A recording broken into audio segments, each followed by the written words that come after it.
तर ही काही दृश्य आपण पाहतो आहोत।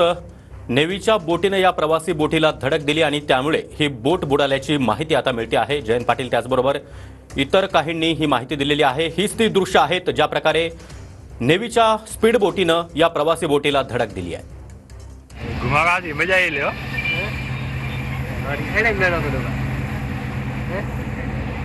हे आग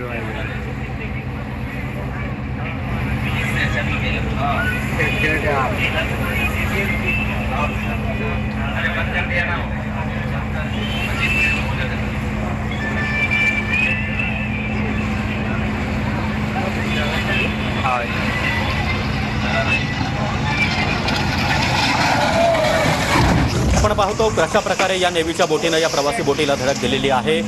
नीलकमल या बोटीच्या मालकाने दिलेल्या माहितीनुसार या स्पीड बोटीने, नेव्हीची ही स्पीड बोट आहे आणि या स्पीड बोटीने नीलकमल या बोटीला एक वेढा देखील मारला आणि त्यानंतर पुढे जाऊन ही बोट वापस आली। मात्र या स्पीड बोटीने जोराची धडक दिली आणि त्यामध्येच ही प्रवासी बोट उलटल्याची माहिती मिळते आहे। त्या प्रवासी बोटीमध्ये एकूण 80 प्रवासी होते आणि त्यातील 66 जणांना आता वाचवण्यामध्ये यश आलेलं आहे, तर तिघांचा मृत्यू झाल्याची बातमी समोर येते आहे। तर ही दृश्य आपण पाहतो कशा प्रकारे या स्पीड बोटीने या प्रवासी बोटीला जोरदार धडक दिली आहे। या धडकेनंतरच ही प्रवासी बोट उलटली आणि त्यामध्ये ही मोठी दुर्घटना घडलेली आहे। सध्या 11 नेव्हीच्या बोट, मरीन पोलिसांच्या 3 बोटी, त्याचबरोबर कोस्ट गार्डची 1 बोट आणि 4 हेलिकॉप्टरच्या माध्यमातून बचाव कार्य सुरू आहे। या प्रवासी बोटीमध्ये एकूण 80 प्रवासी प्रवास करत होते, त्यामध्ये 66 जणांना वाचवण्यामध्ये यश आलेलं आहे, तर 3 जणांचा मृत्यू झाल्याची बातमी येते।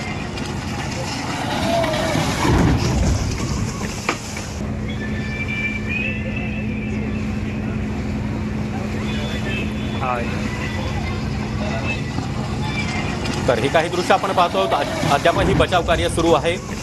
4 नेव्हीच्या बोटी, त्याचबरोबर मरीन पोलिसांच्या 3 बोटी, कोस्ट गार्डची 1 बोट आणि 4 हेलिकॉप्टरच्या माध्यमातून बचाव कार्य सुरू आहे। तर दुसरीकडे ही दृश्य आपण पाहतो कशा प्रकारे नेव्हीच्या स्पीड बोटीने या प्रवासी बोटीला धडक दिली आणि त्यामुळेच ही मोठी दुर्घटना घडलेली आहे। गेटवे ऑफ इंडिया जवळ ही दुर्घटना घडलेली आहे। गेटवे ऑफ इंडियावरूनच ही प्रवासी बोट निघालेली होती। या प्रवासी बोटीमध्ये एकूण 80 प्रवासी प्रवास करत होते, त्यातील 66 जणांना आतापर्यंत वाचवण्यात यश आलंय, तर 3 जणांचा मृत्यू झाल्याचं कळतंय। सध्या नेव्ही